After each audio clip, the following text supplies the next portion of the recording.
అంటే పెద్ద మట్టి ప్రమిదలో రాళ్ళ ఉప్పు పోసాము, ఆ తర్వాత 2 చిన్న మట్టి ప్రమిదలు తీసుకున్నాం, వాటికి కూడా పసుపు రాసాం. ఒక చిన్న మట్టి ప్రమిద ఆ రాళ్ళ ఉప్పులో ఉంచి దానిలో కాసిన అక్షింతలేసి ఇంకొక చిన్న మట్టి ప్రమిద అందులో ఉంచాం. ఎందుకండి 2 మట్టి ప్రమిదలు ఎందుకు ఉంచాలి, ఒకదానిలో ఒకటని చాలా మందికి సందేహం వస్తుంది.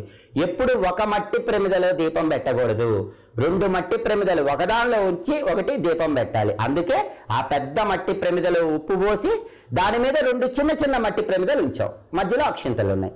అలా ఒక మట్టి ప్రమిదలో ఇంకొక మట్టి ప్రమిద ఉంచిన తర్వాత దానిలో నువ్వుల నూనె పొయ్యాలి. ఇప్పుడు 2 ఒత్తులు తీసుకోండి, ఆ 2 ఒత్తులు తీసుకొని ఇలా అనండి. ఆ 2 ఒత్తులు ఇలా అని కలిపి ఒక ఒత్తిలాగా చేసి ఆ నువ్వుల నూనెలో ఒత్తి వేసి దీపాన్ని వెలిగించాలి. ఆ దీపం కూడా ఎలా వెలిగించాలి, అగ్గిపుల్లతో వెలిగించకూడదు, ఒక అగరబత్తిని అగ్గిపుల్లతో వెలిగించాలి. ఆ అగరబత్తితో ఈ దీపాన్ని వెలిగించాలి. ఆ